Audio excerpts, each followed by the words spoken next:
General Theodore ও তার সঙ্গী জেনারেলরা তাদের ফৌজের মন থেকে মুসলমানদের ভীতি কিভাবে দূর করা যায় এ নিয়ে যখন বেশ চিন্তিত, তখন তাদের কাছে এক সংবাদ পৌঁছল।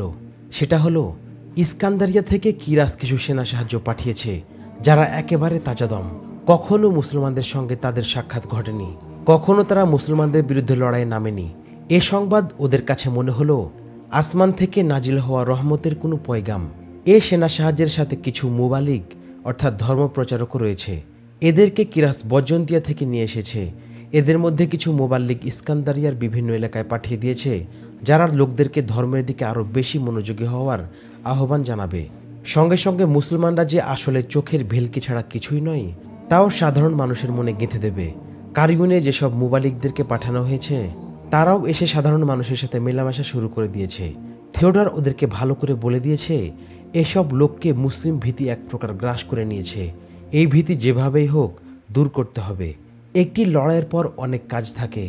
যারা শহীদ হয় তাদের দাফন কাফনের ব্যবস্থা করতে হয়, আহত সৈনিকদের চিকিৎসার ব্যবস্থা করতে হয়, শুকিয়ে যাওয়ার সুযোগ দিতে হয় আহতদের জখমগুলো। তারপর পুরো সেনাদল যাতে যুদ্ধের হাড় ভাঙা ক্লান্তি দূর করে আবার তাজাদম হয়ে উঠতে পারে, সেজন্য সুযোগ দিতে হয় পর্যাপ্ত বিশ্রামের। যুদ্ধ শেষ হলেই ময়দান থেকে চলে যাওয়া যায় না। এসব কাজ ছাড়াও আরও আছে শত্রুপক্ষের ফেলে যাওয়া অস্ত্রশস্ত্র এবং ঘোড়া ইত্যাদি এক জায়গায় এনে জড়ো করা। মুজাহিদদের যেসব মা বোনদেরকে দূরে এক জায়গায় সংরক্ষিত তাঁবুতে রেখে এসেছে, যুদ্ধের ক্ষয়ক্ষতি যাতে তাদেরকে স্পর্শ না করে, এজন্য এ ব্যবস্থা। তাদেরকেও এখানে আনতে হবে। এর মধ্যে তাদেরকে নিয়ে আসা হয়েছে। তারা পরিপূর্ণ নেকাবে আবৃত হয়ে আহত মুজাহিদদের চিকিৎসা সেবা দিচ্ছে। তাদেরকে এভাবেই প্রশিক্ষণ দিয়ে আনা হয়েছে। এতদিনে এ কাজে তারা বেশ অভিজ্ঞ হয়ে উঠেছে। এত কিছু করা তো আর দু একদিনের কাজ নয়। কিন্তু আমর ইবনুল আস রাদিয়াল্লাহু আনহু খুব বেশি সময় নিতে চাচ্ছেন না। দুশমনকে নিজেদের সামলে নিয়ে আবার রণপ্রস্তুতি নেওয়ার সুযোগ দিতে চাচ্ছিলেন না তিনি। তারপরও মাসখানেক সময় দেখতে দেখতে কেটে গেল। এই এক মাসের মধ্যে কারিউন এবং আশেপাশের এলাকার অন্যরকম এক পরিবর্তন এসেছে। চারদিকের লোকদের মানসিক অবস্থা অনেকটা বদলে গেছে, যা মুজাহিদদের জন্য খুব ভালো সংবাদ ছিল না। এই পরিবর্তন এনেছেন মুবাল্লিগ অর্থাৎ ধর্মপ্রচারকরা, যাদেরকে কিরাস বজন্তিয়া থেকে নিয়ে এসেছে। এদের এক দলকে কারিউনেও পাঠিয়েছে। ইতিহাসে এদের ব্যাপারে খুব বিস্তারিত কিছু উল্লেখ নেই, তবে এদের কর্মকাণ্ডের ব্যাপক সফলতা এনে দিয়েছে রোমীয়দের জন্য। এরা মুসলমানদের ব্যাপারে বেশ কিছু প্রোপাগান্ডা ছড়ালো, এক্ষেত্রে অবৈধ কিছু কর্মকাণ্ডও করল, যার প্রভাব সেসব এলাকার লোকদের মধ্যে দেখা গেল। কারিউনের আশেপাশের এলাকায় এবং ছোট বড় সব আবাদিতে প্রোপাগান্ডা ছড়িয়ে দিল যে মুসলমানদের বিরুদ্ধে কারিউনে এক চূড়ান্ত লড়াই হবে। এই লড়াইয়ে মুসলমানদের চেয়ে রোমীয়দের 10 গুণ সৈন্য বেশি থাকবে। এতে রোমীয়দের বিজয় সুনিশ্চিত। কারিউন থেকে মুসলমানরা তাদের হাড়গোড়ও নিয়ে যেতে পারবে না। কারিউন হবে মুসলমানদের শেষ লড়াই। এখানেই হবে ইসলামের শেষ সমাধি। কারিউনে হবে ঈসা মসিহের পুনর্জন্ম। ইসলামের নবী আসলেও মুসলমানদের পরাজয় কেউ রোধ করতে পারবে না। প্রত্যেক খ্রিস্টানের ফরজ কাজ হলো এই লড়াইয়ে অংশগ্রহণ করা। যে এ যুদ্ধে শরিক হবে না, সে আর আমাদের অর্থাৎ খ্রিস্টানদের দলভুক্ত থাকবে না। যে এই লড়াই থেকে মুখ ফিরিয়ে নেবে, সে খোদার তৎক্ষণাৎ গজবের শিকার হবে। এসব মুবাল্লিগ ধর্মপ্রচারক পাদ্রী এবং থিওডরের লোকেরা কারিউনের আশেপাশের এলাকায় মুসলমানদের বিরুদ্ধে এমন কিছু মিথ্যা কথা ছড়িয়ে দিল যে মুসলমানদের বিরুদ্ধে সব শ্রেণীর মানুষের মন ঘৃণায় ভরে উঠল। বিভিন্ন মিথ্যা রটনার সঙ্গে এসব অবাস্তব কথাও যোগ করল। মুসলমানরা লুটপাটের জন্য এখানে এসেছে। মেয়েদের বেলায় এরা হিংস্র জন্তুর মতো। রূপসী মেয়ে দেখলে এরা পাগল হয়ে যায়। এরা ভোগ ছাড়া আর কিছু বোঝে না। সর্বনিকৃষ্ট প্রাণীর সাথে এদের তুলনা চলে না। এরা এর চেয়েও ঘৃণ্য। নির্দয়তার সর্বনিকৃষ্ট উদাহরণ এই মুসলমানরা। বাচ্চাদেরকে হত্যা করাটা এদের কাছে এক ধরনের খেলা। ওদের প্রথম কাজ হলো আশেপাশের আবাদিতে লুটপাট চালানো। তারপর তারা দুর্গ অবরোধ করে। ফসলের ক্ষেত খামারও এরা ধ্বংস করে দেয়। গৃহপালিত পশুও এরা কোনো কারণ ছাড়া মেরে ফেলে। ঈসা মসীহ এদের ব্যাপারে ভবিষ্যৎবাণী করে গিয়েছেন যে মুসলমানদেরকে দেখলেই তোমরা ওদেরকে খুন করবে, তাহলে স্বর্গে আমার বন্ধুত্ব অর্জন করতে পারবে। এদের পূর্বপুরুষরা ঈসা মসীহকে হত্যা করেছে। এদের বিরুদ্ধে কথা বলাও বিশাল পুণ্যের কাজ। এ ধরনের অসংখ্য জঘন্য মিথ্যা প্রোপাগান্ডা মুসলমানদের ব্যাপারে চারদিকে ছড়িয়ে দেওয়া হলো। এর মধ্যে ধর্মীয় রঙ্গও ব্যবহার করলো সর্বোচ্চ পর্যায়ে। এর সুফলও রোমীয়রা পেল রাতারাতি।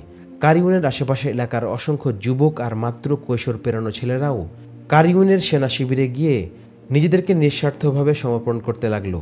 থিওডর সহ অন্যান্য জেনারেলদের হাতে পায়ে ধরতে লাগলো, তাদেরকে যেন সেনাবাহিনীতে ভর্তি করা হয়। মুসলমানদের বিরুদ্ধে তাদেরকে যেন রক্ত ঝরানোর সুযোগ দেওয়া হয়। যারা যুদ্ধে অংশগ্রহণের মতো অবস্থায় নেই তারাও জেনারেল এবং ধর্মগুরুদেরকে সব ধরনের সহযোগিতার আশ্বাস দিয়ে রাখল। স্থানীয় বয়োবৃদ্ধ এক প্রভাবশালী নেতা একদিন এসে থিওডরকে বলল, যে ধরনের সহযোগিতা হোক আপনি শুধু আমাদেরকে বলবেন, আমরা জানবাজি রেখে সেটা পূরণ করব। এমনকি আমাদের যুবতী রূপসী মেয়েদেরকে প্রয়োজনে আমরা বিলিয়ে দেব। আরেক নেতা বলল, আপনার সেনাদের ক্লান্তি এবং একগুঁয়েমি দূর করতে হলে আমাদেরকে বলবেন। আমাদের আবাদিগুলোয় শত শত সুন্দরী যুবতী ও কিশোরী মেয়ে আছে, তারাও রোমীয় সেনাদের মনোরঞ্জনের জন্য নিজেদেরকে বিলিয়ে দিতে প্রস্তুত। এজন্য তারা নিজেদেরকে নিয়ে গর্ব করছে। ধর্মীয় গুরু বা পাদ্রীরা আসলে সাধারণ মানুষের মধ্যে এক উন্মাদনা উন্মত্ততা জাগিয়ে তুলতে পেরেছে। এতদিন ওদের মধ্যে মুসলমানদের ব্যাপারে যে ভীতি বা আতঙ্ক ছিল এক ঝটকায় যেন তা দূর করে দিয়েছে। তারপরও যাদের মধ্যে ন্যূনতম ভয়ভীতি ছিল তাদেরকে বলা হতে লাগলো, এই ভয় দূর করার একমাত্র উপায় হলো আমাদের সেনাবাহিনীর হাতকে সম্মিলিতভাবে শক্তিশালী করে তোলা। মুসলিম সেনাদলে কিবতি খ্রিস্টানদের বড় একটা দল ছিল। এদেরকে সরাসরি লড়াইতে কাজে লাগানো হতো না, সেনাদলের বিভিন্ন কাজে ওদেরকে লাগানো হতো। যেসব এলাকায় মুজাহিদরা অভিযান চালাচ্ছে সেসব এলাকায় নদীনালা খালবিল খানাখন্দে ভরা। পথে যখন এগুলো প্রতিবন্ধক হয়ে দাঁড়ায় তখন স্থানীয় কিবতি খ্রিস্টানরা তাদেরকে সহযোগিতা করে। দড়ি বা নৌকা সেতু বানিয়ে মুজাহিদদের চলার গতি সচল রাখে। এছাড়া অন্য কোনো প্রতিবন্ধকতা আসলে সেগুলো এরা সহজে দূর করে দেয়। মিশরের কিছু বেদুইন দলও মুসলিম বাহিনীতে আছে যারা লড়াইয়ে অংশ নেয়। আবার রসদ ফুরিয়ে গেলে তারা রসদ সংগ্রহের দায়িত্ব নিজের কাঁধে তুলে নেয়। মুজাহিদরা ওদের সঙ্গে বেশ আন্তরিকতাপূর্ণ আচরণ করে। মালে গনিমত থেকে পূর্ণ অংশই ওদেরকে দেওয়া হয়। মুজাহিদের প্রতি এরাও সবসময় কৃতজ্ঞ থেকেছে। তাদের ওপর এক ধরনের নিশ্চয়তাপূর্ণ আস্থা অনুভব করে। এমনকি নিজেদের বাড়িতে বা এলাকায় যাওয়ার নাম নেয় না এই বেদুইনরা। অন্য কোনো সুবিধাও দাবি করে না। অন্যদিকে মুসলমানদের গোয়েন্দা ব্যবস্থাও সবসময় কার্যকর সেবা দিয়ে গেছে। অথচ ওরা তথ্য আদায়ের জন্য কখনো ইহুদি খ্রিস্টানের মতো মেয়েদের ব্যবহার করে না। বড়জোর নিজেদের বেশ পাল্টে নিয়ে ছদ্মবেশ ধারণ করে। প্রয়োজনে তারা নির্ঘাত মৃত্যুকূপেও ঝাঁপিয়ে পড়তে কুণ্ঠাবোধ করে না। গোয়েন্দা ইউনিট এবার সিপাহসালার আমর ইবনে আস রাদিয়াল্লাহু আনহুকে প্রায় 1 মাসের রিপোর্ট দিল।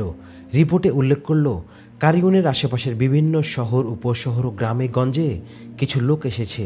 এরা এসেছে ইস্কান্দারিয়া থেকে। এই লোকগুলো এসে স্থানীয় লোকদেরকে মুসলমানদের বিরুদ্ধে উস্কে দিচ্ছে, মুসলমানদের বিরুদ্ধে অসংখ্য মিথ্যা কথা ছড়াচ্ছে। লোকেরা শুধু এসব বিশ্বাসই করছে না, মুসলমানদের বিরুদ্ধে তারা একাট্রা হচ্ছে। যুবক প্রায় সবাই কারিউনের সেনাদলে যোগ দিয়েছে। মুসলমানদের বিরুদ্ধে সেখানে জানবাজি রেখে লড়াইয়ের জন্য তারা রাত দিন একাকার করে প্রশিক্ষণ নিচ্ছে। সিপাহসালার আমর ইবনে আস রাদিয়াল্লাহু আনহু তার সালারদেরকে ডেকে গোয়েন্দা রিপোর্টের কথা জানালেন। এক সালার বললেন, আমার মনে হয় এখন থেকে আমাদের দলে যেসব কিপ্তি খ্রিস্টান ও মিশরের বেদুইন রয়েছে তাদের প্রতি আলাদাভাবে নজর রাখতে হবে। এরা যাতে কোনো ধরনের প্রোপাগান্ডায় প্রভাবান্বিত না হয়, কারণ এরা তো এখনও মুসলমান হয়নি। সিপাহসালার আমর ইবনে আস রাদিয়াল্লাহু আনহু বললেন, হ্যাঁ, তুমি খুব ভালো কথা বলেছ। লক্ষ্য রাখবে বাইরের কোনো নারী পুরুষ যাতে ওদের সঙ্গে মিশতে না পারে, ওরাও যাতে বাইরের কারোর সঙ্গে যোগাযোগ করতে না পারে। আর কিপ্তি ও বেদুইনদের সঙ্গে আগের চেয়ে অনেক ভালো ব্যবহার করতে হবে। এক সালার বললেন, ওদের কিন্তু কিছু মহিলাও আছে, তাদের ব্যাপারে ফয়সালা কি? সিপাহসালার বললেন, আমাদের নারী মহলে বিষয়টি গোপনীয়তার সঙ্গে জানিয়ে দিতে হবে। কিপ্তি খ্রিস্টান এবং বেদুইন মেয়েদের যেন আগের চেয়ে আরও সহানুভূতি এবং আন্তরিকতাপূর্ণ আচরণ করা হয়। খেয়াল রাখতে হবে বাইরের কোনো মহিলা যাতে ওদের কাছে না আসতে পারে, আর আসলেও তাদেরকে বাধা না দিয়ে তাদের সঙ্গে সম্মানজনক আচরণ করবে। তারপর কৌশলে জানতে চেষ্টা করবে তারা কেন এসেছে, কি উদ্দেশ্য তাদের। ইস্কান্দারিয়া থেকে আমাদের নিযুক্ত গোয়েন্দারা জানিয়েছে রোমকদের বিখ্যাত পাদ্রী আসকাফে আজম কিরাস বজন্তিয়া থেকে বিশাল ফৌজ নিয়ে এসেছে। এর সঙ্গে মুবাল্লিক বা পাদ্রীদের একটা দলও নিয়ে এসেছে। এই পাদ্রীরা সব দিকে ছড়িয়ে পড়েছে, সাধারণ মানুষকে এরা বেশ প্রভাবান্বিত করছে। যা হোক, আমরা কিন্তু এর চেয়ে বড় বড় চ্যালেঞ্জ মোকাবেলা করেছি।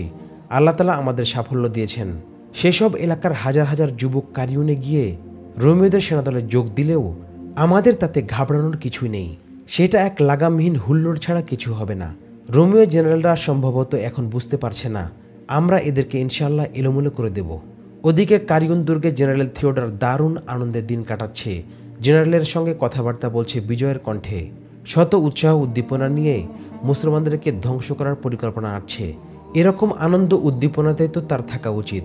একে তো তার কাছে না চাইতেই এক সেনা সাহায্য এসেছে, তারপর আবার তার দলের লোকেরা বিশাল এক বিপ্লব ঘটিয়ে ফেলেছে। হাজার হাজার যুবক তার বাহিনীতে যোগ দিয়েছে। এত বড় বিশাল বাহিনী হেঁটে গেলেও তো মুসলমানরা চিরাচাপটা হয়ে যাবে, আর লড়াই শুরু হলে তো এরা ধূলিকণার মতো স্রেফ উড়ে যাবে। থিওডর তার জেনারেলদেরকে নিয়ে ছোট একটা কনফারেন্স করলো। তাতে এমনভাবে কথা বলল যাতে উদ্ধত গর্ব অহংকারের মাত্রা ছাড়িয়ে যাচ্ছিল। থিওডর বলল, আরবদের সংখ্যা দেখেছ তোমরা?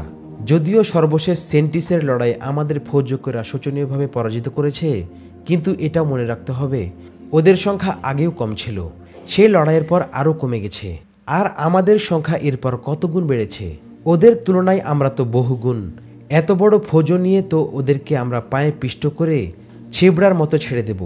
ওদেরকে সুযোগ দাও আমাদের শহর অবরোধ করতে। তোমরা কি বুঝতে পারছো? ওরা অবরোধ করলে ওদের সৈন্যরা শহরের চারপাশে ছড়িয়ে পড়বে। এতে ওদের সংখ্যা কার্যত আরও কমে যাবে। ওদের এই অবরোধ হবে কাঁচা সুতোর মতো, যা একটু টান লাগলেই ছিঁড়ে যাবে। আমরা ছোট ছোট ইউনিট বাইরে পাঠিয়ে ওদের ওপর হামলা করতে থাকবো।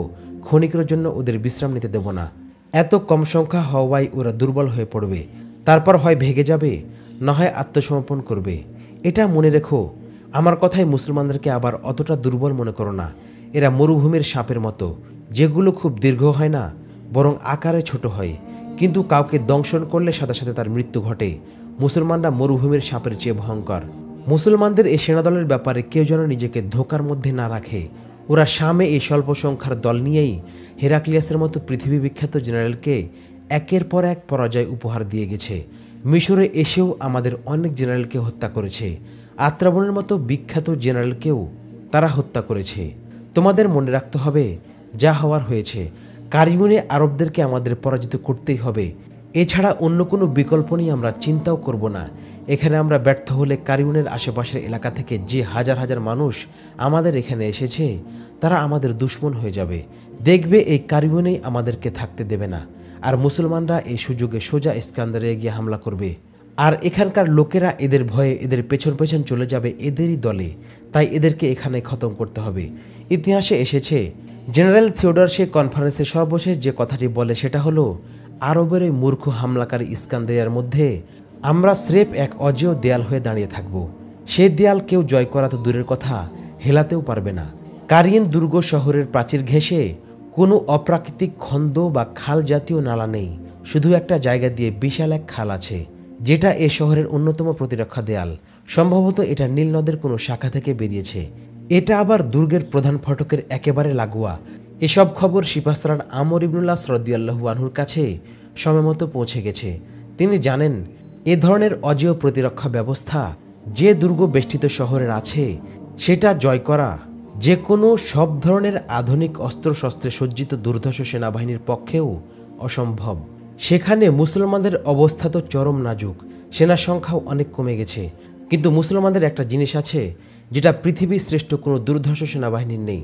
সেটা হলো এক আল্লাহর প্রতি সহস্রভাগ বিশ্বাস। এক আল্লাহর পক্ষ থেকে যে নুসরত তথা সাহায্যের এক অমীয় ধারা রহমতের বৃষ্টি হয়ে ঝরে পড়বে, এ কথা তারা দিনের সূর্যের অস্তিত্বের মতো বিশ্বাস করে। সিপাহসালার আমর ইবনুল্লাহ রাদিয়াল্লাহু আনহু এই বিশ্বাসের শক্তি নিয়েই কারিউনের উদ্দেশ্যে সেনাদল নিয়ে অগ্রসর হলেন।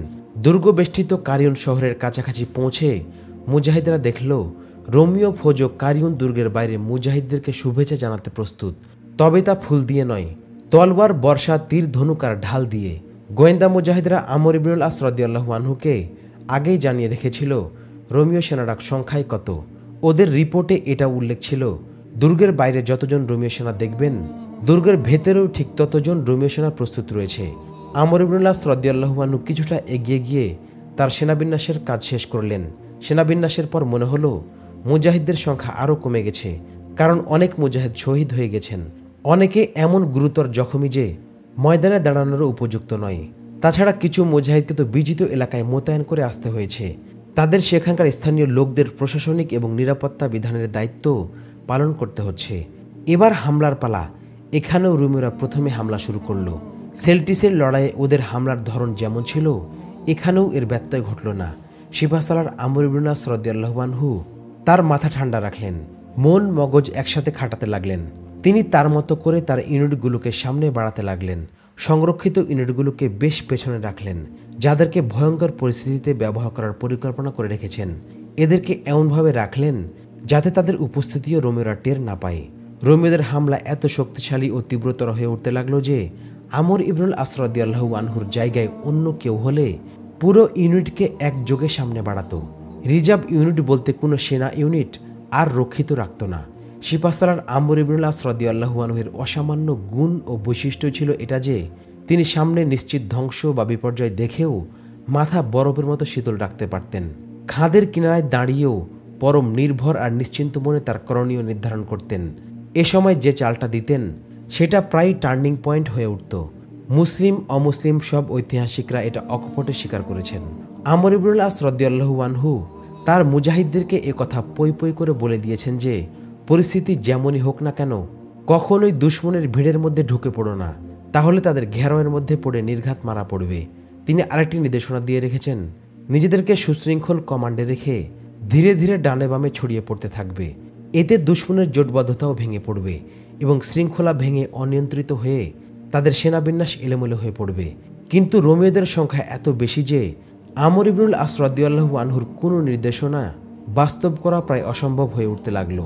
এদিকে সালাররা পর্যন্ত সাধারণ সিপাহীদের মতো লড়ে যাচ্ছে, সঙ্গে সঙ্গে নিজেদের ইউনিটগুলোর উপরও সতর্ক দৃষ্টি রাখছে যাতে নিয়ন্ত্রণ ও বিন্যাস এলোমেলো না হয়ে পড়ে। আসলে এখন মুসলিম সেনার প্রত্যেকেই যেন যার যার নিজের লড়াই লড়ে যাচ্ছে। এক অমুসলিম ঐতিহাসিক লিখেছেন, কারওয়ানের লড়াইয়ে মুজাহিদের ব্যক্তিগত লড়াই দেখে মনে হচ্ছিল যেন তার পুরো বাহিনী শহীদ হয়ে গেছে। রোমক বাহিনীকে পরাজিত করা প্রত্যেকের একার দায়িত্ব। সালার জুবাইর ইবনুল আওয়াম রাদিয়াল্লাহু আনহুর বেলায় ইতিহাস প্রায় একটা শব্দ ব্যবহার করেছে, সেটা হলো বিস্ময়াবিষ্ট। তার বিস্ময়াবিষ্ট বীরত্বপূর্ণ লড়াই শত্রুপক্ষকে সত্যিই হতভম্ব করে দিত। জুবাইর ইবনুল আওয়াম রাদিয়াল্লাহু আনহু এর নজর ছিল রোমিওদের ঝান্ডার ওপর। তিনি চেষ্টা করছিলেন 2-3 জন মুজাহিদকে নিয়ে রোমিওদের ঝান্ডা পর্যন্ত পৌঁছে যেতে, তারপর ঝান্ডাধারীকে নিঃশেষ করে দিয়ে ঝান্ডা গায়েব করে দিতে। এটা যুদ্ধের ময়দানের প্রতিষ্ঠিত রীতি যে কোনো পক্ষের ঝান্ডার পতন ঘটার অর্থ হলো সে পক্ষের বাদশাহ বা সুপ্রিম কমান্ডার মারা পড়েছে। এতে পুরো সেনাদলের একটি বৈরী আবহ সৃষ্টি হয়, সিপাহীদের মনোবল ভেঙে পড়ে, অবশেষে ফৌজও পিছু হটতে থাকে। সেনাদলের একেবারে পেছন দিকে দলের ঝান্ডা থাকে। জুবাইর ইবনুল আওয়াম রাদিয়াল্লাহু আনহু লড়তে লড়তে জান প্রাণ দিয়ে রোমিওদের সেনাদলের পেছন দিকে যাওয়ার চেষ্টা করতে লাগলেন, কিন্তু রোমিওদের হামলার তোড় এত বেশি তীব্র যে জুবাইর ইবনুল আওয়াম রাদিয়াল্লাহু আনহুকে বেশ কয়েকবার তার অবস্থান থেকে পিছু হটতে হলো। অশ্বারোহী ও পদাতিক বাহিনীর প্রলয়ঙ্কারী ছুটাছুটিতে উড়ন্ত ধুলোর পাহাড়ের পেছনে সূর্য তার দিনমানের সফরের শেষ রেখা টেনে দিচ্ছে। দিগন্ত রেখা রক্তাভ হতে হতে একসময় সূর্য আস্তাচলে চলে গেল। ক্রমেই অন্ধকারের চাদর ময়দানময় ছড়িয়ে পড়তে লাগলো। অন্ধকারের পাহাড় দুই দলের মাঝখানে দেয়াল হয়ে দাঁড়ালো। রক্তক্ষয়ী লড়াইও মুলতবি হয়ে গেল। রোমিওরা তাদের দুর্গে চলে গেল, মুজাহিদরা ফিরে এলো তাদের সেনা শিবিরে। পুরো রণাঙ্গন জুড়ে রাতের অন্ধকার নেমে এলো। কারিয়ন দুর্গের ফটক খুলে গেল, অসংখ্য মশালধারী বের হয়ে এলো। এরা ছুটল রণাঙ্গনের দিকে। মুসলমানদের শিবির থেকেও আরও অসংখ্য মশাল ময়দানের দিকে ছুটে এলো। এগুলোর অধিকাংশ মুজাহিদদের মাস্তুরাত, মানে নেকাবে মা বা বোনরা বহন করে রেখেছে। এরা আহত মুজাহিদদেরকে পানি পান করাবে, সেবা শুশ্রূষায় সহযোগিতা করবে। দুর্গ থেকে যে মশাল বের হয়েছে সেগুলো বহন করে রেখেছে অনেক আবৃত নেকাবে নারী পুরুষ। এরা এদের আহতদের পানি পান করাতে বা সেবা শুশ্রূষার জন্য আসেনি। এরা এসেছে নিজেদের আত্মীয় স্বজনদেরকে খুঁজতে। কারো স্বজন মারা গেছে, কারো আহত হয়েছে। এদের অধিকাংশ বিলাপ করে কাঁদছে, কিন্তু মুসলিম স্বেচ্ছাসেবী নারীরা নীরবে কাজ করে যাচ্ছে। তারা তাদের স্বামী, ভাই ও সন্তানকে খুঁজে খুঁজে বের করছে ঠিক, কিন্তু অন্যান্য আহত বা শহীদ মুজাহিদদেরও খোঁজ নিচ্ছে, তাদের প্রতি সেবার হাত বাড়িয়ে দিচ্ছে। শহীদ স্বজনদের জন্য তাদের চোখ থেকে অশ্রু ঝরছে, তবে একান্ত নীরবে, কারণ মেয়েদের বিলাপ করে কান্নাকাটি করার অনুমতি ইসলামে নেই। এক জায়গায় 3-4 জন মুসলিম মেয়ে আহত মুজাহিদ ও শহীদদের লাশ খুঁজে বেড়াচ্ছে। এর মধ্যে এক স্বেচ্ছাসেবী মেয়ের চোখ পড়ল একটু দূরে পড়ে থাকা এক আহত মুজাহিদের উপর। মশালের আলোয় দেখা গেল সে মুজাহিদ এখনও জীবিত, উঠার চেষ্টা করছে। তার কাপড় চোপড় রক্তে রঞ্জিত।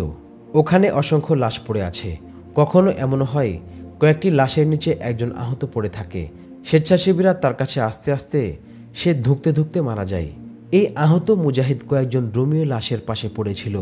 আহত মুজাহিদকে সেই মুসলিম স্বেচ্ছাসেবী মেয়ে ধরে উঠানোর চেষ্টা করছে। মুজাহিদ তার কাছে পানি চাইল। সবার কাছেই পানির ছোট ছোট মশক থাকে। মেয়েটি তাকে পানি পানে সাহায্য করলো, পানি পান করাতে লাগলো। এর একেবারে কাছেই এক মিশরী মহিলা ঝুঁকে পড়ে একটি লাশ দেখছে। হঠাৎ সে চিৎকার করে উঠল, হায় হায়, আমার বেটা! কি হলো আমার বেটার? অথচ তার বেটা মরে গেছে অনেক আগেই। মিশরী মহিলা তার পেছনে ঘুরে দেখল একটি মেয়ে এক আহত সৈনিককে পানি পান করাচ্ছে। মহিলা দেখল সেখানে অসংখ্য তলোয়ার বর্ষা পড়ে আছে। পছন্দমতো একটা তলোয়ার উঠিয়ে নিল। ওদিকে সেই মুসলিম মেয়েটি তো মুজাহিদকে পানি পান করাচ্ছে। তার মনোযোগ তো অন্যদিকে থাকার কথা নয়। তার তো একমাত্র চেষ্টা ও কামনা হলো আহত মুজাহিদকে বাঁচিয়ে তোলা। আচমকা সে মিশরী মহিলা দৌড়ে এসে আহত মুজাহিদের পাঁজরে তলোয়ার দিয়ে বর্ষার মতো করে আঘাত করল। তারপর আবার একইভাবে আঘাত করে চিৎকার করে বলল, এই বেটা আমার ছেলেকে কতল করেছে, এই লোক আমার ছেলের খুনি। আহত মুজাহিদের মাথা একদিকে ঢলে পড়ল। একটি মেয়ে তাকে বাঁচানোর জন্য আপ্রাণ চেষ্টা করছিল, আর আরেকটি নির্দয় মহিলা তাকে মেরে ফেলল। আহত মুজাহিদ তার কোলে থেকেই শহীদের খাতায় নাম লেখালো। স্বেচ্ছাসেবী মেয়েটি মুহূর্তের জন্য ঘটনার আকস্মিকতায় হতভম্ব হয়ে গিয়েছিল। তারপর নিজেকে সামলে নিল। আলতো করে মুজাহিদের মাথাটি একদিকে নামিয়ে রাখল। হাতের পানির মশকটি ছুঁড়ে মারল দূরে। তার সামনে রাখা জ্বলন্ত মশালটি উঠিয়ে নিল। তারপর মিশরী মহিলার মুখে জ্বলন্ত মশালটি চেপে ধরল। কয়েক মুহূর্ত এভাবে তার মুখে ধরে রাখল। মিশরী মহিলাটি চিৎকার চেঁচামেচি জুড়ে দিল। তার মুখ জ্বলে গেছে। উচ্চস্বরে সে চিৎকার করছে, কিন্তু মেয়েটি এতে মোটেও সন্তুষ্ট হলো না। মশালটি এবার তার কাপড়ে লাগিয়ে দিল। তার কাপড়ে খুব ভালো করে আগুন জ্বলে উঠল। এবার তো মহিলা চিৎকার করছে আর নাচানাচি করছে। কয়েকজন রোমীয় সিপাহী এবং কিছু সাধারণ মিশরী লোক এদিকে ছুটে এলো। আগুনে জ্বলতে থাকা মহিলা হাউমাউ করে বলতে লাগলো, এই মুসলিম মেয়েটি আমাকে আগুন লাগিয়ে দিয়েছে। মেয়েটিও ধমকে উঠে বলল, এই মহিলা আমাদের ওই আহত সৈনিককে অযথাই হত্যা করেছে, এজন্যই তার বিচার করা হয়েছে। রোমীয়রা তলোয়ার বের করে এগিয়ে এলো। ওখানে বেশিরভাগই ছিল মুসলিম স্বেচ্ছাসেবী মেয়ে। ওরা সবাই এর মধ্যেই এখানে ছুটে এসেছে। সবাই ওখানে পড়ে থাকা বর্ষা তলোয়ার উঠিয়ে নিল। তারপর রোমীয় পুরুষদেরকে চ্যালেঞ্জ ছুড়ে দিয়ে বলতে লাগলো, পারলে তোমরা এখানে যারা আছো তারা আসো। অন্য পুরুষদেরকে না ডেকে আমাদের সঙ্গে লড়তে চাইলে চলে এসো। সবগুলোকে জাহান্নামে পাঠিয়ে দেব। এদিকে স্বেচ্ছাসেবী যেসব মুজাহিদ শহীদ ও আহত মুজাহিদদেরকে খুঁজে বেড়াচ্ছিল, তারাও এদিকে ছুটে এলো। ওদিকে মিশরী মহিলার কাপড় প্রায় সবটাই জ্বলে গেছে। তার গলা দিয়ে কেবল মরণ চিৎকার বের হচ্ছিল, কিন্তু তার দলের লোকেরা তার কাছে যাচ্ছিল না। কিন্তু এক মুজাহিদ দৌড়ে গিয়ে তার মশকের সবগুলো পানি মহিলার গায়ে ঢেলে দিল। এতে মহিলার গায়ের আগুন নিভে গেল। নিশ্চিত মৃত্যু থেকে বেঁচে গেল মহিলা। রোমীয়রা মুজাহিদদেরকে দেখে ওখান থেকে সরে পড়ার চেষ্টা করতে লাগলো। এক মুসলিম স্বেচ্ছাসেবী মেয়ে পুরুষ মুজাহিদদের উদ্দেশ্যে উঁচু আওয়াজে বলল, মুজাহিদ ভাইরা, দয়া করে আপনারা চলে যান। এই রোমীয়দেরকে আমরাই নিঃশেষ করে দেব। পুরুষ মুজাহিদদেরকে দেখে রোমীয়রা তো আগ থেকে সটকে পড়তে চাচ্ছিল। এর মধ্যে আরও কয়েকজন স্বেচ্ছাসেবী মেয়ে ওখানে চলে এলো। এদের কারো হাতে বর্ষা, কারো হাতে তলোয়ার। মুসলমানদের ব্যাপারে এমনিতেই ওরা সন্ত্রস্ত ছিল, আর এখন এ অবস্থায় পড়ে নিজেদেরকে তাদের আরও অসহায় মনে হতে লাগলো। ভয় আরও ওদেরকে ভীষণভাবে জাপটে ধরল। রোমীয় ও যারা দুর্গের বাইরে এসেছিল তারা ধীরে ধীরে দুর্গের ভেতরে চলে গেল। প্রায় অধিকাংশ ঐতিহাসিক লিখেছেন, কারিউনের প্রথম দিকের লড়াইয়ে রোমীয়দের পাল্লাই ভারী ছিল, কারণ মুজাহিদদের প্রাণনাশের সংখ্যা ছিল তুলনামূলক বেশি। অথচ এর বিপরীতে সফলতা বলতে তেমন কিছুই ছিল না। আসলে মুসলমানরা তো এসেছে শহর অবরোধ করতে, কিন্তু অবস্থা দৃষ্টে মনে হচ্ছে এখানে অবরোধ করাও সম্ভব হবে না। রোমীয়রা কারিউনের প্রথম দিনের লড়াইয়ে সেটা আঙ্গুল দিয়ে বুঝিয়ে দিয়েছে। মুসলমানরা পর্যদস্ত না হলেও রোমীয়দের সামনে বেশ হিমশিম খেতে হয়েছে। মনে হচ্ছে জেনারেল থিওডরের শপথ পূর্ণ হতে যাচ্ছে। থিওডর শপথ করেছিল, আরবের এই সামান্য কিছু সৈন্যের সামনে আমার বাহিনী দেয়াল হয়ে দাঁড়াবে। এই দেয়াল মুসলমানরা জয় করতে পারবে না। সত্যি তো আজকের লড়াইয়ে মুজাহিদরা এই দেয়াল জয় করতে তো দূরের কথা, তাতে কোনো চিরও ধরাতে পারেনি। ঐতিহাসিক মুহাম্মদ হুসাইন হাইকাল বেশ কিছু ঐতিহাসিকের সূত্রে লিখেছেন, মুসলমানরা শাম ও মিশর অভিযান শুরু করার পর সম্ভবত এই প্রথম রোমীয় ফৌজও নিজেদের ঐতিহ্যগত সেই বীরত্ব দেখিয়েছে। রোমীয়দের মধ্যে মুসলমানদের ব্যাপারে যে ভীতি ছিল সেটা যেন এরা এক ঝটকায় উড়িয়ে দিয়েছে। অথচ এই ভীতি সবসময় তাদেরকে সন্ত্রস্ত করে রাখত। মুসলিম সিপাহসালার আমর ইবনুল আস রাদিয়াল্লাহু আনহু রোমীয়দের এই পরিবর্তনে কিছুটা বিস্মিত হন। তিনি তার এক সালারকে অকপটে বলেন, রোমীয়দের যে ঐতিহ্যগত বীরত্বের কথা শোনা যেত সেটা আমি এই প্রথম তাদের মধ্যে দেখলাম। সবাইকে জানিয়ে দিতে হবে যে এখন আমাদের আসল রোমীয়দের সঙ্গে লড়তে হবে, আর এজন্য আমাদের বীরত্ব ও সাহসিকতা আরও দ্বিগুণ করতে হবে। মুজাহিদদের বীরত্বে ও সাহসিকতায় তো কোনো ধরনের খাঁজ ছিল না, তাদের মনোবলে কখনো খুঁত ছিল না। কিন্তু এই প্রথম মুসলমানরা অনুভব করল রোমীয়রা তাদের রণাঙ্গনের দুর্ধর্ষ ইতিহাসকে আবার উজ্জীবিত করছে, যে কারণে তাদেরকে একসময় বিশ্বের পরাশক্তি বলা হতো। লড়াই যদি শুধু রণাঙ্গনের হতো তাহলে মুজাহিদরা তো এত নগণ্য সংখ্যা নিয়েও বিজয়ের ন্যূনতম আশা রাখতে পারত। মুজাহিদদের বিরুদ্ধে তো অন্য ধরনের রণাঙ্গনও রোমিওরা খুলেছে। সেটা হলো মুজাহিদের ব্যাপারে চারদিকে মিথ্যা প্রোপাগান্ডা ছড়ানো, ধর্মীয় উন্মাদনা উস্কে দেয়া এবং কিপ্তি ও বেদুইনদেরকে মুসলমানদের বিরুদ্ধে খেপিয়ে তোলা।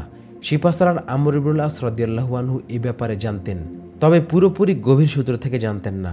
তার গোয়েন্দারা তাকে সঠিক তথ্যই দিয়ে যাচ্ছে, কিন্তু রোমিওরা এসব কর্মকাণ্ড এতটাই পর্দার আড়ালে সংগোপন করছে সেটা কারো পক্ষে জানা সম্ভব নয়। গোয়েন্দা মাধ্যমও সেখানে ঢুকতে পারবে না। মুসলমানদের সামনে এখন সবচেয়ে বড় বিপদ হলো রসদ সংকট। সিপাহসালার আমর ইবনুল আস রাদিয়াল্লাহু আনহু ও অন্যান্য সালাররা এটা বেশ ভালো করে অনুভব করছে।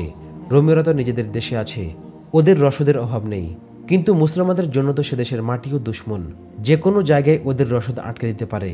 যদিও এখন রসদ সংগ্রহের দায়িত্ব মুসলিম সেনাদলের বেদুইনদের ওপর।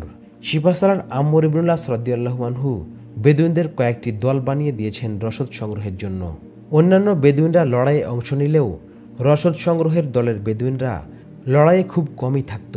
এসব দলে বিভিন্ন গোত্রের সর্দাররাও আছে। রসদ সংগ্রহের সময় সর্দাররা এ কাজের তদারকি করত। বেদুইনরা আশেপাশের বিভিন্ন গ্রামে গিয়ে গরু, মহিষ, বকরি, আনাজ, তরকারি, ডাল, চাল ইত্যাদি সংগ্রহ করত। যে গ্রামে যেত সেখানকার লোকদেরকে বলতো, তোমরা এই পরিমাণ আনাজ, তরকারি, গরু, মহিষ, বকরি ইত্যাদি দিয়ে দাও। মুসলিম সেনাদল তোমাদের এখানে লুটপাট চালাতে আসবে না। ওরা ওদের অভিযান শেষ করার পর তোমাদের এসব জিনিসের দাম চুকিয়ে দেবে। এর হিসাবও রাখা হচ্ছে। আর যদি ওরা পরাজিত হয় তাহলে আমরা এর দাম পরিশোধ করে দেব। লোকেরা জানতো এদেরকে এসব জিনিস না দিলে এরা ভীষণ ক্ষুব্ধ হয়ে নিজেরাই লুটপাট করে সব নিয়ে যাবে আর অন্য সব কিছু নষ্ট করে যাবে। তবে এরা যে কথা দিয়েছে সে কথা এরা যে কোনো মূল্যে রাখবে। বেদুইনরা যেমনই হোক কখনো প্রতিশ্রুতি ভঙ্গ করে না। এজন্য লোকেরা তাদের প্রয়োজনের চেয়ে বেশি দিয়ে দিত। লোকেরা বেশিরভাগ ভেড়া, বকরি, গরু, মহিষ এসবই দিত, কারণ তারা জানতো সৈন্যদের এসব খাবারই বেশি প্রয়োজন। তাছাড়া ওদের কাছে গৃহপালিত পশুর প্রচুর মজুদ ছিল। ইস্তিফাত নামে এক বেদুইন সর্দার আছে, রসদ সংগ্রহের একটি দলের নেতা, বয়স 40-এর কোঠায়, দেখতে দারুণ সুদর্শন, চেহারায় এখনও তারুণ্যের ছাপ উজ্জ্বল হয়ে আছে, স্বাস্থ্যও বেশ সুগঠিত। কারিউনের লড়াই শুরু হওয়ার আগে মুজাহিদদের রসদে ঘাটতি দেখা দিল। বেদুইনদের রসদ সংগ্রহকারী দল রসদের জন্য বিভিন্ন এলাকায় চলে গেল। 3 থেকে 3.5 মাইল দূরে এক এলাকায় ইস্তিফাত তার দল নিয়ে চলে গেল। এই দলে প্রায় 50 জন বেদুইন ছিল। নিয়ম অনুযায়ী ইস্তিফাত গ্রামের নেতৃস্থানীয় লোকদেরকে ডেকে জানালো তারা কি জন্য এসেছে। তাদের প্রয়োজনীয় জিনিসগুলো যেন গ্রামের বাইরে এনে সাজিয়ে রাখা হয়। ইস্তিফাত ও তার লোকেরা এতদিনে এ কাজে বেশ অভিজ্ঞ হয়ে উঠেছে। কিভাবে এদেরকে ঝামেলা এড়িয়ে রসদ দেওয়ার জন্য রাজি করাতে হয় সেটা এরা বেশ ভালোভাবেই জানে। সেভাবেই এরা কাজ করলো। গ্রামের নেতৃস্থানীয় লোকেরা বুঝতে পারল এদের চাহিদা মতো জিনিসগুলো না দিলে মুসলমানরা এসে হামলা চালাবে, তখন অনেক বড় ক্ষতি হয়ে যাবে। এই দলের সাথে উট ও ঘোড়ার গাড়ি ছিল, সেগুলোতে গ্রামের লোকেরা মালপত্রগুলো উঠিয়ে রাখতে শুরু করলো। বেদুইন সর্দার ইস্তিফাত সবগুলো দেখভাল করতে লাগলো। এর মধ্যে এক মুরব্বী ধরনের লোক ধীরে ধীরে ইস্তিফাতের কাছে এসে দাঁড়ালো। তার সঙ্গে বেশ আন্তরিকতা নিয়ে করমর্দন করলো। মুরব্বীর চেহারা সুরত ও কাপড় চোপড়ে গ্রামের নেতৃস্থানীয় লোক মনে হলো। মুরব্বী ইস্তিফাতের সাথে বেশ বন্ধুত্বপূর্ণ গলায় উদার মনে কথা বলতে লাগলো। কথার ধরনে বেশ স্নেহের ইঙ্গিত ছিল। কথায় কথায় বৃদ্ধ এই রসদ সংগ্রহের প্রসঙ্গ উঠিয়ে বলল, সত্যিই আমাদের গ্রামের লোকেরা মুসলমানদের জন্য এই সেবা দিতে পেরে বেশ আনন্দিত। তাছাড়া এরা তো জানে এই সামান্য রসদ দিয়ে দিলে মুসলমানদের হামলা থেকে এরা নিরাপদ হয়ে যাবে, এদের উপর কেউ হাত উঠাতে পারবে না। মুরব্বীর কথায় ইস্তিফাত খুশি হয়ে গেল। তাকে বেশ সম্মান দিয়ে কথা বলতে লাগলো। কথা বলতে বলতে ইস্তিফাত নিজেও বেশ খোলামেলা হয়ে গেল। মুরব্বী হঠাৎ বলল, সত্যি বলতে কি তুমি দেখতে খুবই সুদর্শন। তোমাকে দেখে কোনো তরুণী ঠিক থাকতে পারবে না, সব মেয়েই তোমার মতো পুরুষ খুঁজে বেড়ায়। নিজের প্রশংসা শোনার পর অধিকাংশ মানুষই নিজেকে আর ধরে রাখতে পারে না। মানবিক এই দুর্বলতা থেকে খুব কম মানুষই মুক্ত থাকতে পারে। বিদ্বান লোকেরাও এ ধরনের প্রশংসায় ঠিক থাকতে পারে না। ইস্তিফাত তো সামান্য এক বেদুইন সর্দার মাত্র। এরা তো লেখাপড়ার ধার ধারে না। বৃদ্ধ বিদ্বান লোক একজন মানুষকে কি করলে কি বললে সে হাতে আসতে পারবে এটা তার ভালোই জানা আছে। বৃদ্ধ তার ব্যাপারে আরো কিছু প্রশংসা করলো। মুরব্বীর কথায় ইস্তিফাত একেবারে গলে গেল।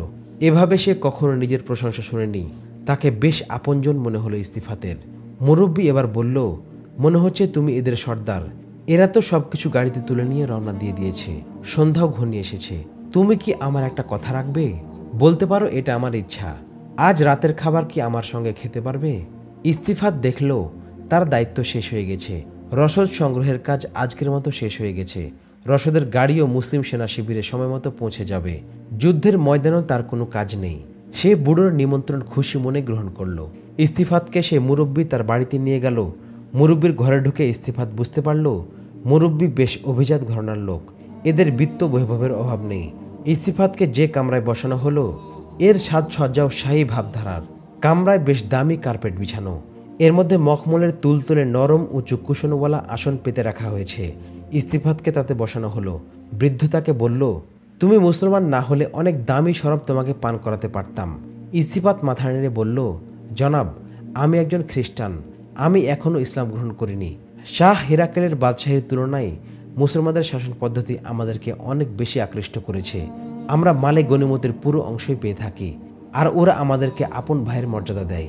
ইস্তিফাতের কথা শেষ হওয়ার আগেই বৃদ্ধের বয়সী আরেক বৃদ্ধ সেখানে এসে উপস্থিত হলো। মেজবান বৃদ্ধ উঠে দাঁড়ালো। তাকে পরম সম্মান জানিয়ে বলল, ইনি আমাদের নতুন পাদ্রী। কিছুদিন আগে বজন্তিয়া থেকে এসেছেন। ইস্তিফাত সঙ্গে সঙ্গে উঠে পাদ্রীকে নুয়ে পড়ে সম্মান জানালো। মেজবান বৃদ্ধ ইস্তিফাতকে পাদ্রীর সঙ্গে পরিচয় করে দিল। আমাদের মেহমান ইনি, নাম ইস্তিফাত, মুসলিম সেনাদলে থাকে, তবে ইসলাম ধর্ম গ্রহণ করেনি। খ্রিস্টানি আছে এখনও। পাদ্রী মধুর হাসি হেসে বলল, এটা আমাদের সৌভাগ্য যে এমন একজন সুদর্শন যুবক তার স্বধর্মের উপর টিকে আছে। মুসলমানদের সাথে থেকেও মুসলমান হয়নি। এ ধরনের কিছু কথা মেজবান বৃদ্ধও বলল। ইস্তিফাত এখন নিজেকে খুব মূল্যবান মানুষ মনে করতে লাগলো। তার হাবভাবই পাল্টে গেল। কথার মাঝখানে কামরায় ঢুকলো এক তরুণী। হাতে একটা ট্রেতে একটা সুদৃশ্য সুরাহি, পাশে 3টা ঝকঝকে কাঁচের গ্লাস। দারুণ সুন্দরী মেয়েটি। ইস্তিফাতের দিকে চোখ পড়তে মেয়েটি চমকে উঠল। ওর পা এক কদম পিছিয়ে গেল, যেন ইস্তিফাতের রূপ যৌবন দেখে সে হতভম্ব হয়ে গেছে। মেজবান বৃদ্ধ কোমল গলায় বলল, এসো এসো ক্রিস্টি, তুমি ঘাবড়ে গিয়েছ? এ তো আমাদেরই লোক, নিজের গোত্রের সর্দার। মুসলমানদের দলে থাকলেও পাক্কা খ্রিস্টান। ক্রিস্টি আর চোখে ইস্তিফাতের দিকে একবার তাকালো, তারপর কম্পিত পায়ে হাতের ট্রেটি মেজবানের সামনে রেখে দিল। এমন ভাব করল যেন ইস্তিফাতের দিকে তাকাতে সে সংকোচ বোধ করছে, কিছুটা লজ্জাও পাচ্ছে। খুব ধীরে ধীরে মাথা নামিয়ে কিছুটা ঝুঁকে পড়ে সুরাহিটা হাতে নিল। সুরাহি কাত করে 3টি গ্লাসে একটু একটু করে শরাব ঢালল। তারপর বাচ্চাদের মতো অস্থির পায়ে ঘুরল এবং হরিণীর মতো ছুটে পালালো। মেজবান বৃদ্ধ ব্যাপারটাতে বেশ মজা পেল, কিন্তু ইস্তিফাত সেটা বুঝল না। মেজবান বলল, আমার এই মেয়েটার বড় লজ্জাবতী। ঘরের বাইরে তো অন্য কোনো পুরুষের সাথে কথাও বলে না। ইস্তিফাত এমনভাবে মাথা নাড়ালো যেন সে বুঝতে পেরেছে এমন মেয়ে দুনিয়াতে আরেকটি নেই। এর মধ্যে 2জন কাজের লোক খাবার নিয়ে এলো। খাবার টেবিলে সাজিয়ে রাখতে শুরু করলো। ইস্তিফাত খাবারের পদ দেখে হয়রান হয়ে গেল। মনে হচ্ছিল এ কোনো শাহী দস্তরখান।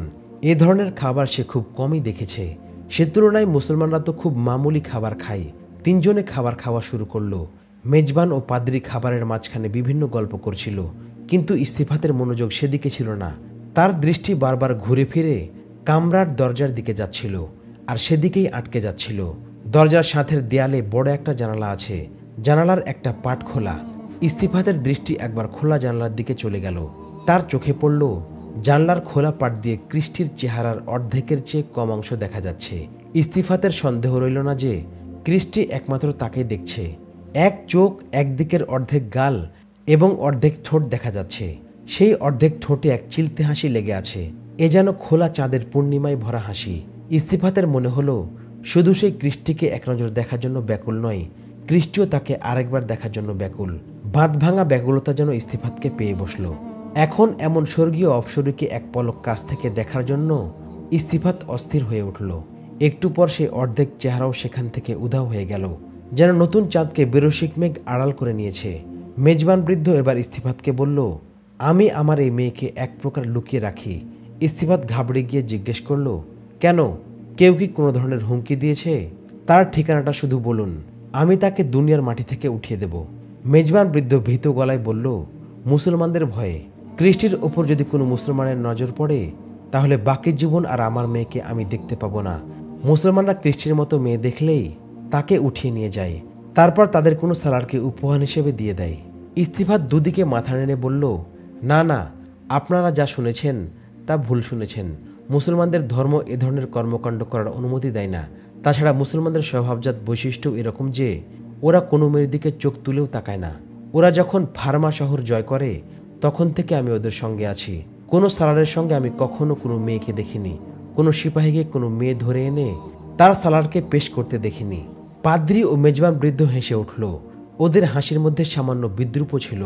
পাদ্রী সব জানতার ভাব করে বলল, আমাদের সম্মানিত মেহমান, তুমি জানো না সবটা। তোমার মনে মুসলমানদের ব্যাপারে বেশ সম্মান বোধ আছে এবং আছে ভালোবাসা। এটা দোষণীয় কিছু নয়। আমরা এ প্রসঙ্গে কথা উঠিয়েছি এজন্য যে তুমি একজন খ্রিস্টান এবং এ পর্যন্ত অনেক খ্রিস্টান মেয়ে মুসলমানদের কবজায় চলে গেছে। তুমি কোনো সালারের কাছে কোনো খ্রিস্টান মেয়েকে এজন্য দেখোনি যে ওরা খ্রিস্টির মতো মেয়েদেরকে ধরে মদিনায় পাঠিয়ে দেয়। তোমরা যারা মিশরি বেদুইন আছো তারা তো অনেকদিন ধরে নিজেদের ঘরে যাও না। যখন ঘরে যাবে তখন জানতে পারবে তোমাদের কতগুলো মেয়ে মদিনায় পৌঁছে গেছে। ইস্তিফাত কি বলবে বুঝে পেল না। মুসলমানদের ব্যাপারে কখনো এ ধরনের কথা শোনেনি, কল্পনাও করেনি। মেজবান বৃদ্ধ বলল, হ্যাঁ, আমি এটা অবশ্যই স্বীকার করি। মুসলমানরা অন্যান্য বিজয় জাতির মতো নয়। অন্যরা তো কোনো শহর জয় করলেই সেখানকার মেয়েদের ওপর হামলে পড়ে, তাদের ইজ্জত আবরু লুটে নেয়। কিন্তু মুসলমানরা কখনো এমন করেনি। ওরা বিজিতদের ইজ্জত আবরু জান মালের হেফাজত করে, নিজেদের প্রাণ দিয়ে হলেও তাদেরকে রক্ষা করে। কিন্তু পর্দার আড়ালে সুন্দরী যুবতী মেয়েদেরকে লুকিয়ে ছাপিয়ে মদিনায় পাঠিয়ে দেয়। পাদ্রী গলা খাঁকারি দিয়ে বলল, মুসলমানরা প্রথমে নিজেদের ভালো আচরণ এবং উত্তম চরিত্র দিয়ে মানুষকে প্রভাবান্বিত করে। এভাবে তাদের হৃদয় মন তারা দখল করে নেয়। দখলকর্ম শেষ হলে বিজিত এলাকার লোকদেরকে গোলাম বানিয়ে নেয়। আমি শাম দেশে দেখেছি, সেখানকার সেসব খ্রিস্টানরা এখন হেরাক্লের কথা স্মরণ করে, চোখের জল ফেলে, যারা মুসলমানদেরকে সাহায্য করেছিল। ওখানে গিয়ে দেখো মুসলমানরা ওদের অবস্থা কি করেছে। ইস্তিফাত হতভম্ব চোখে পাদ্রী ও তার মেজবান বৃদ্ধের দিকে ঘোর লাগা মানুষের মতো তাকিয়ে রইল। তার কাছে মনে হলো সে এতদিন মুসলমানদের একটা রূপ দেখেছে মাত্র, আর এই রূপটাকে সে তাদের আসল রূপ বলে বিশ্বাস করেছে। তাদের অন্য কোনো রূপ থাকতে পারে এটা কখনো কল্পনাও করেনি। সে চিন্তা করে দেখল মুসলমানরা এখনও তার সামনে আপত্তিজনক কোনো আচরণ করেনি। ওদেরকে দুরকম চরিত্রের মনে হয়নি কখনো। তার চোখে মুখে দ্বিধাদ্বন্দ্ব আর হতভম্ব ভাবের এক অদ্ভুত অভিব্যক্তি খেলা করতে লাগলো। মুসলমানদের চরিত্রের বিরুদ্ধে কোনো কথা মানতে মন সায় দিচ্ছে না, কিন্তু তার ধর্মের পাদ্রী ও মেজবান বৃদ্ধকেও সে মিথ্যাবাদী বলতে পারছে না। তাদের দুজনের কথা বলার ধরন এরকম যাকে সহসায় মিথ্যা বলে উড়িয়ে দেওয়া যায় না। তার মনের বিমূঢ় অবস্থার কথা দুজনে ভালোই টের পেল। এই সুযোগে তারা মুজাহিদিনে ইসলামের বিরুদ্ধে বিষ ঢালতে শুরু করলো। ইস্তিফাত অবশেষে এমনভাবে কথা বলল যেন সে কথা বলতে চাচ্ছে না, কিন্তু সৌজন্যের খাতিরে বলল, আচ্ছা আমাকে বলুন, আমি এখন কি করতে পারি? আমি কি মুসলমানদের সঙ্গ ছেড়ে দেব? পাদ্রী বিজ্ঞের মতো করে উস্কে দেওয়া কণ্ঠে বলল, তুমি ওদের সঙ্গ ছেড়ে দিলেই তো কিছু বদলে যাবে না। তোমার মনে যদি খ্রিস্টবাদ থাকে এবং এর প্রতি তোমার সত্যিকার ভালোবাসা থাকে তাহলে তুমি অনেক কিছু করতে পারো। এমন কিছু করতে পারো যে তোমার কীর্তি তোমাকে চিরস্মরণীয় করে রাখবে।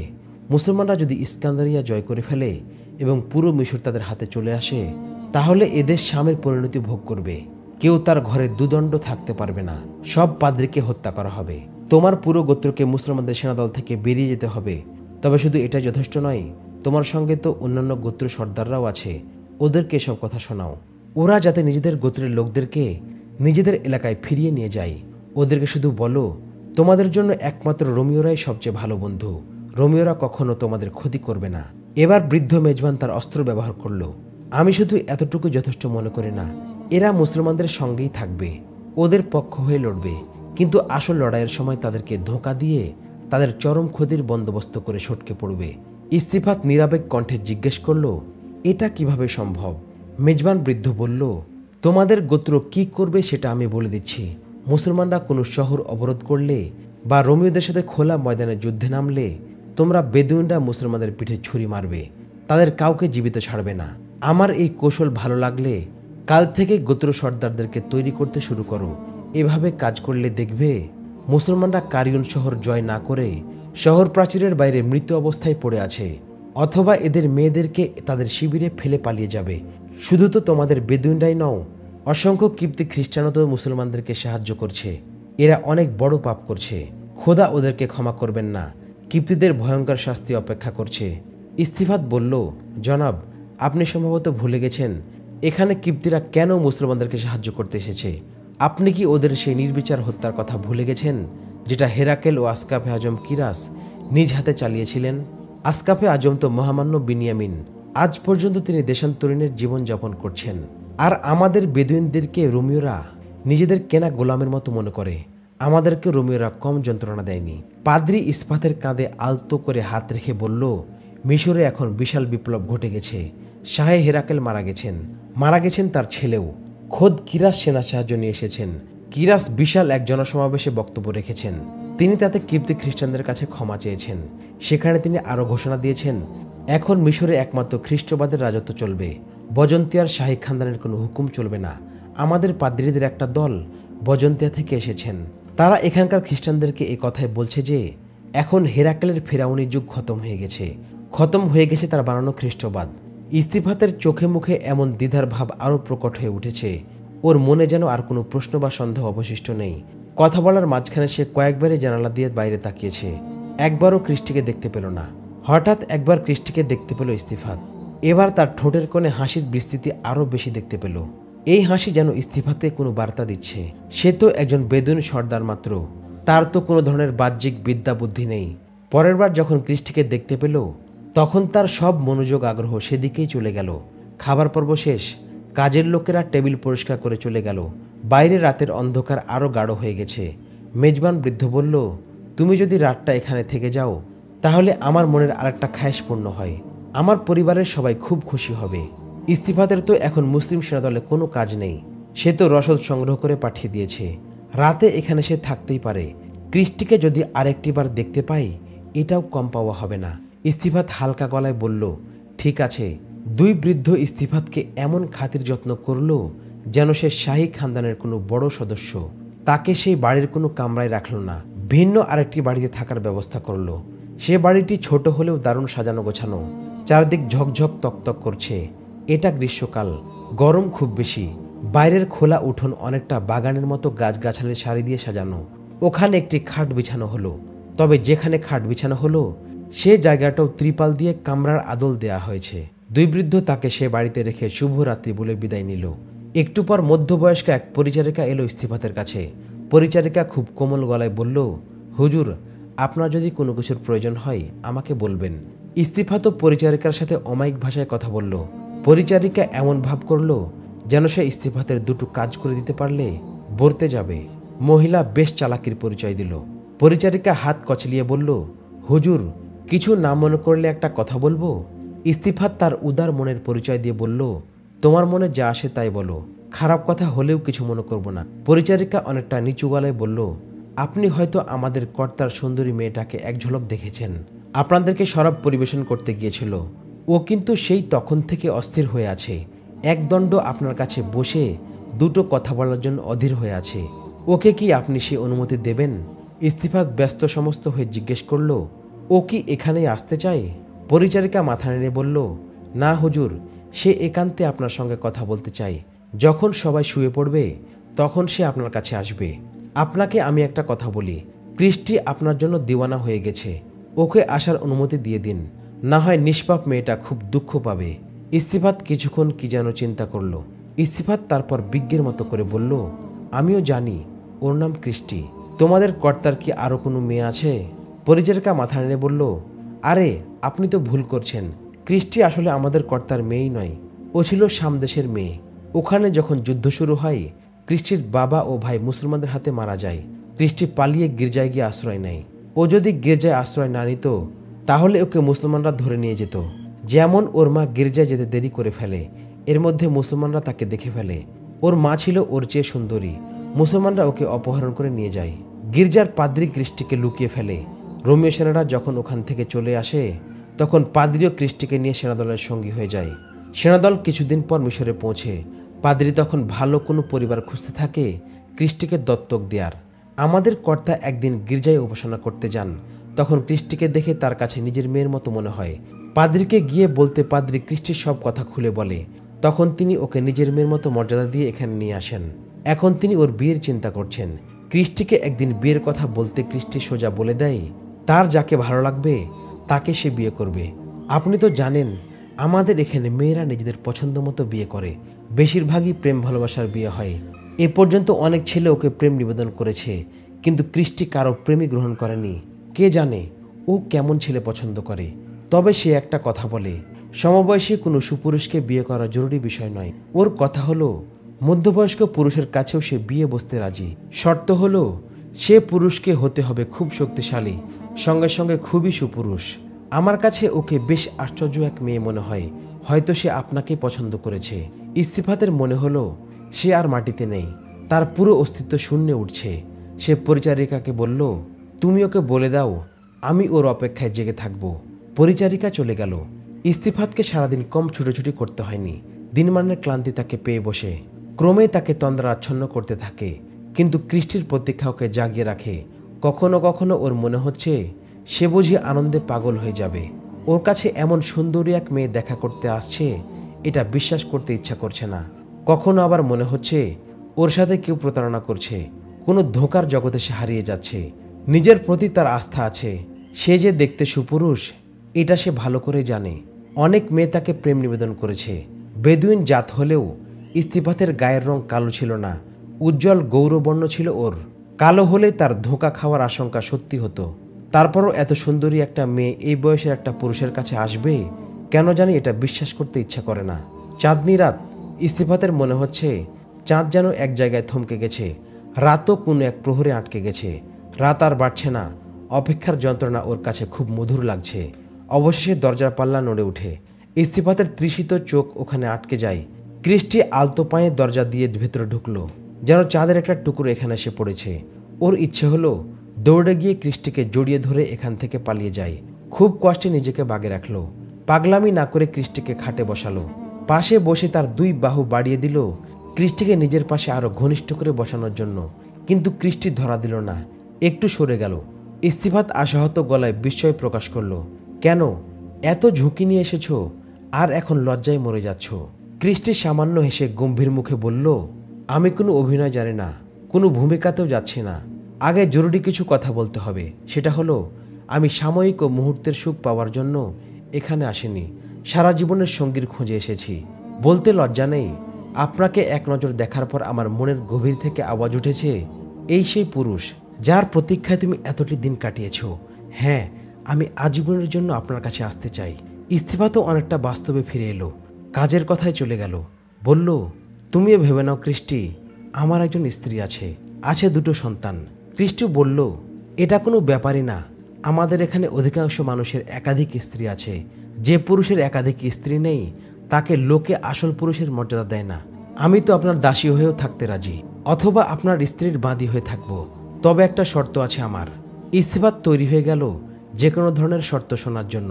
ব্যাকুল হয়ে বলল, আমি তোমার সব শর্ত পূর্ণ করব, একটি নয় শত শর্ত যদি তোমার মুখে আসে, এর জন্য আমি জান পর্যন্ত দিয়ে দিতে রাজি। ইস্তিফাত তো ভুলেও ভাবেনি তার বয়স 40-এর কিছু বেশি।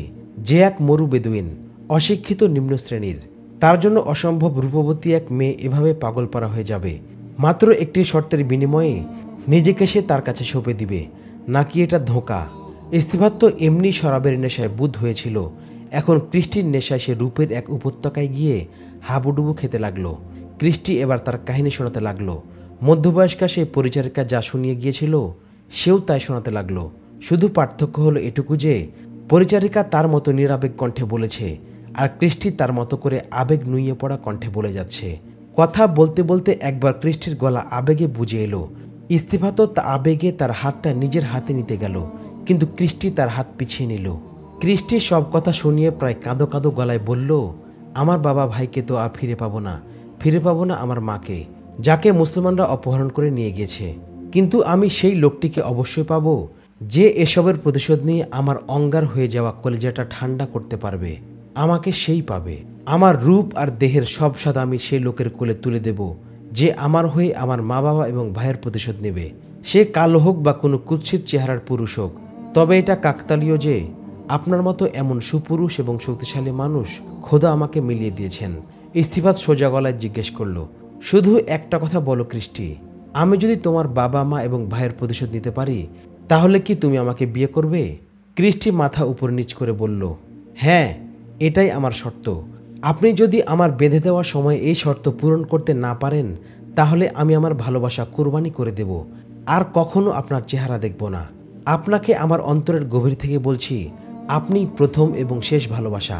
আচমকা ও এক নজর দেখার পর যে ভালোবাসা হৃদয়ের গভীরে পৌঁছে যায়, সে ভালোবাসা কখনো মরে না। ইস্তিফাত যেন ঘোরের মধ্যে চলে গেল।